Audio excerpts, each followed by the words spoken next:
Bismillah walhamdulillah wassalatu wassalamu ala rasulillah Muhammad bin Abdullah wa ala alihi wa ashabihi wa mawala la hawla wa la quwata illa billah amma ba'd.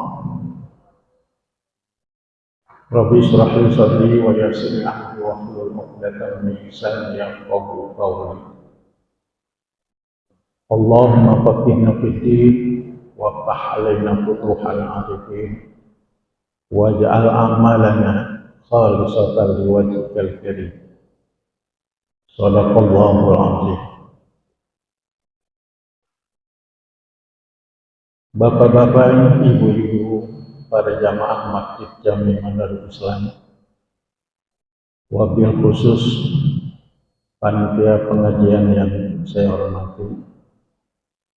Syukur alhamdulillah pada subuh kali ini kita masih bisa hadir di masjid yang kita banggakan ini dalam rangka kita menuntut ilmu yang merupakan kewajiban kita mulai sejak lahir hingga kita dipanggil Allah Subhanahu wa Ta'ala. Pada subuh kajian kali ini saya akan membahas tentang Kitabul Janaiz, kitab yang membahas tentang jenazah.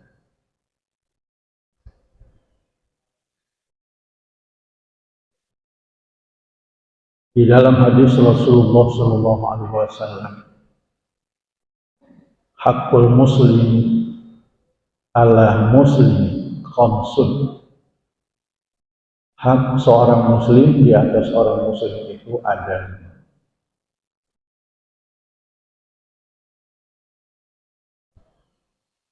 Wa iya betul marid. Yang pertama adalah menjenguk orang yang sakit. Jadi kalau ada jamaah kita, saudara kita yang sakit, maka kita harus segera menjenguk, melihatnya, dan menghiburnya. Orang yang paling baik dalam kehidupannya di dunia itu adalah orang yang pertama kali menjenguk saudaranya yang sakit. Kita ingat Rasulullah SAW, kalau dia mau ke masjid itu suka lewat di depan orang Yahudi. Kalau lewat itu selalu diludahi. Setiap lewat diludahi. Pada satu saat Nabi lewat, tidak diludahi. Besok lewat lagi tidak diludahi. Nabi tanya, ini yang biasanya ngeludahi saya, kok nggak ngeludahi ya? Kenapa? Diludahi aja nagih itu Nabi. Ada yang ngabarkan, oh dia sakit ya Rasulullah. Kemudian selesai salat, Nabi datang ke rumahnya langsung, menjenguk orang yang setiap hari meludahi dia karena dia sakit. Artinya musuh aja ditengokin sakit, apalagi kerabat, saudara, tetangga. Nah, ketika ditengoki, dia kaget. Oh, orang yang saya tiap hari ludahi mau menjenguk saya sakit. Pertama kali datang. Sedangkan sahabat-sahabat saya, orang-orang dekat saya belum ada yang menjenguk. Nah, disitulah dia memandang akhlak Rasulullah SAW begitu mulia. Ya, sekalipun dia disakiti, dia punya sifat pemaaf dan peduli kepada orang lain. Akhirnya orang itu menyatakan masuk Islam. Kemudian wattiba'ul janaiz, dan mengiringi jenazah, artinya mengurus jenazah, mulai dari meninggal dunia sampai dia dikuburkan. Yang ketiga, wa ijabatud dakwah, yaitu yang ketiga, ijabud dakwah.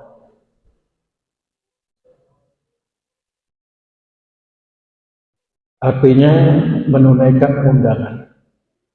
Jadi kita kalau diundang saudara kita, apalagi diundang walimatul nikah, itu kita harus datang. Kalau memang nggak ada urusan lain, kita wajib hadir. Kalau kita udah bilang, iya saya hadir, maka wajib hadir. Dan kalau tidak, maka kita harus kasih tahu bahwa saya nggak bisa hadir karena saya ada urusan lain. Jadi, wa ijabatul dakwah, menunaikan undangan sesama saudara kita juga termasuk kewajiban atau hak orang muslim di atas orang muslim. Terus wa tasmitul arus, dan menjawab orang yang bersin. Jadi kalau orang yang bersin itu disunahkan mengucapkan alhamdulillah. Kemudian kita yang dengar jawab apa? Yarhamkallah. Itu wajib. Terus dia juga membalasnya lagi dengan ucapan yahdikumullah. Inilah 5 hal hak orang muslim di atas orang muslim yang harus kita tunaikan. Tapi yang kita garis bawahi adalah wa'iyadul marid, wattiba'ul janaiz, itu mengurus jenazah. Satu lagi, raddus salam, menjawab salam. Mengucapkan salam hukumnya sunnah, tapi menjawab salam wajib. Jadi kita kalau mengucapkan salam itu dilihat dulu situasinya, jangan sampai salam kita ini nggak dijawab. Nah, di dalam hadis hak muslim di atas orang muslim yang kita ambil ketika garis adalah wattiba'ul janaiz, dan mengiringi jenazah. Di dalam kitab tentang janaiz ini yang pertama dibahas adalah bahwa kita ini diperintah oleh Rasulullah Shallallahu Alaihi Wasallam, disunahkan oleh Rasulullah Shallallahu Alaihi Wasallam memperbanyak mengingat mati. Nah, ya, kita ini harus memperbanyak mengingat mati. Kenapa Rasulullah menyuruh hal ini? Karena kalau kita mengingat mati itu pasti di dalam hati kita ingin merubah diri kita. Karena biar bagaimanapun kita ini akan kembali di hadapan Allah Subhanahu wa Ta'ala. Apa tujuannya Rasulullah ini? Kita disunatkan selalu mengingat kematian, atau yang disebut dzikrul maut. Yang pertama, ini bisa menggugurkan dosa kita, menghapuskan dosa kita. Kenapa? Karena kalau kita ingat mati, pasti kita banyak mengucapkan istighfar. Pasti kita bertaubat kepada Allah Subhanahu wa Ta'ala kalau kita melaksanakan dosa-dosa yang nyata yang kita lakukan. Sehingga di situ ada penghapusan dosa. Yang kedua, mengingat kematian ini merubah diri kita. Yang tadinya kita malas beribadah jadi giat. Giat kita untuk selalu menambahkan ibadah kita kepada Allah Subhanahu wa Ta'ala. Ini gunanya, tujuannya Rasulullah mensunahkan dzikrul maut.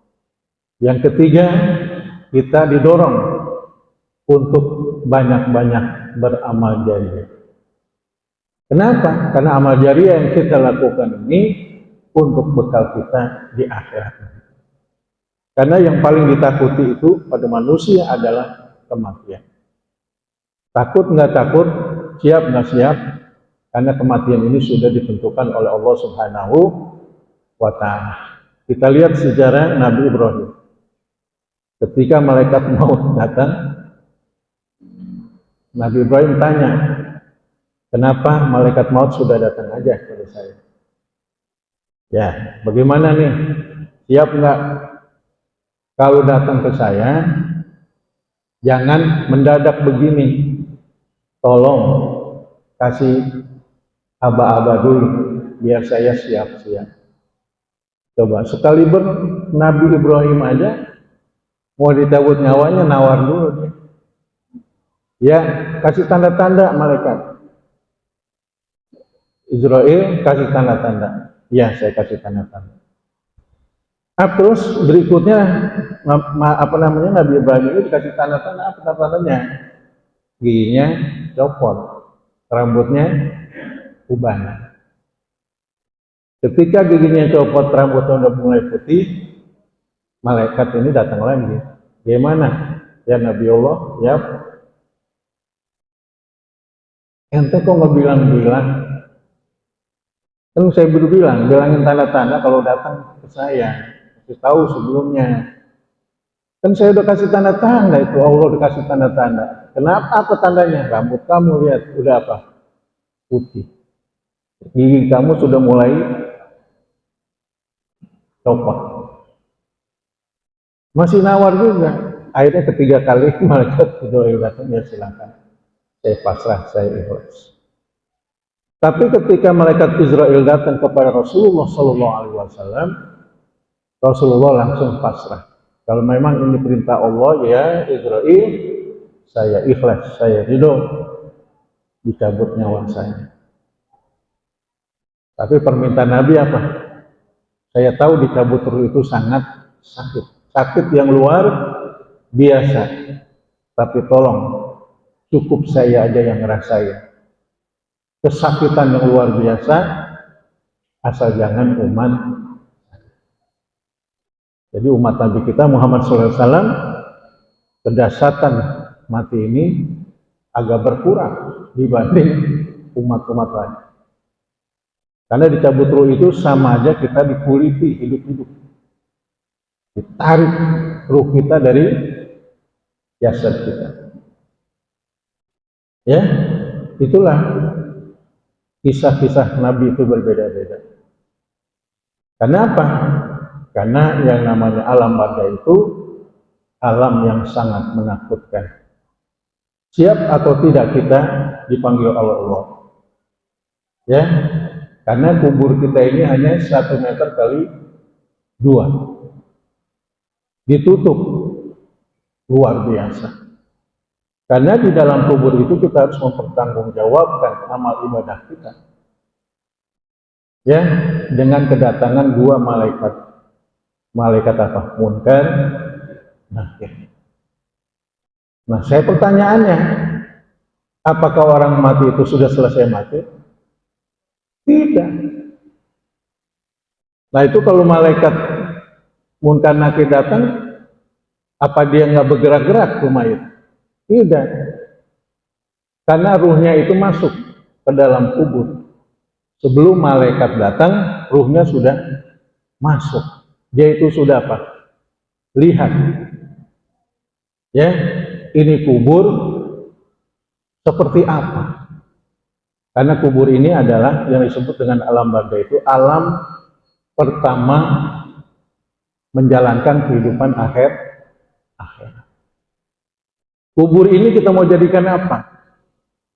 Mau dijadikan kubur seperti kuburan 1 kali 2 meter, atau kita mau jadikan rumah yang sederhana, atau kita mau jadikan rumah yang mewah, atau kita mau jadikan Raudhah min riyadil jannah, itu tergantung daripada diri kita masing-masing. Kenapa? Karena semuanya itu sesuai dengan amal ibadah kita. Dan kita selalu berdoa kepada si mayit supaya kuburnya itu dijadikan Raudhah min riyadil jannah. Ya, kalau kita jadikan kubur kita Raudhah min riyadil jannah, maka sebelum kita wafat, kita tingkatkan kualitas ibadah kita. Kita perbanyak untuk berbuat baik kepada sesama siap saling tolong menolong dan lain sebagainya. Jangan saling menghardik, jangan saling menyakiti. Apalagi kita sudah tua, ya. Kita banyak-banyak minta maaf kepada saudara-saudara kita, apalagi yang sering kita sakiti, yang sering kita omongin, yang sering kita jelek-jelekin, yang sering kita fitnah dan sebagainya.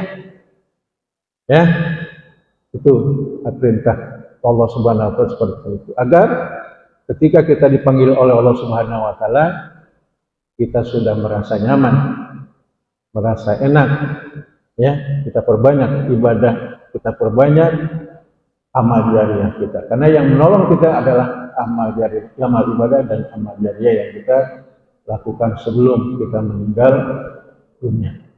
Yang kedua, yang pertama kali adalah kita harus mencetak putra putri kita menjadi anak yang soleh dan soleh. Inilah yang akan menolong kita, yang akan menghapus dosa kita di kubur adalah anak-anak yang soleh dan soleha.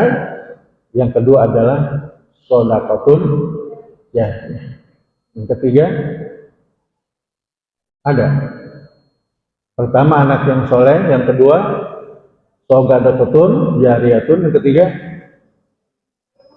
ilmu yang bermanfaat. Apalagi anak kita punya ilmu agama yang luas. Sekali dia mengaji, sekali dia mengeluarkan ilmunya, dia amalkan ilmunya, pahalanya itu akan ditransfer kepada orang tuanya, baik bapak, kakek, terus seperti kita main apa itu multi level, bersalur-salur pahalanya. Ya, sama dengan anak yang soleh. Apalagi anak yang soleh kita ini ilmunya baik. Jadi dalam hadis Rasulullah di sini dikatakan aktiru dzikra azimil ladzatil maut. Kata Nabi, perbanyaklah olehmu mengingat yang meninggalkan kelezatan. Apa yang meninggalkan kelezatan? Yaitu mati. Kalau udah mati, gak ada yang kita rasain. Makan enak, boro-boro makan. Udah gak ada yang enak. Naik mobil enak, hidup enak, bergelimangan harta. Nah, itulah yang akan meninggalkan kita. Makanya kita perbanyak mengingat mati. Hadis ini diriwayatkan oleh Tirmizi, An-Nasa'i, dan telah mensahihkan Ibnu Hibban. Ya Pak, Bu, kita perbanyak mati yang disebut dengan zikrul maut. Kalau masalah miskin, masalah susah, masalah nggak punya duit, jangan ribut, minta mati. Ya Allah, matiin saja lah anak saya ini sangat ngerong-ngerong banget gitu. Jangan. Kalau masalah anak itu kita berdoa saja. Anak itu titipan Allah Subhanahu wa taala.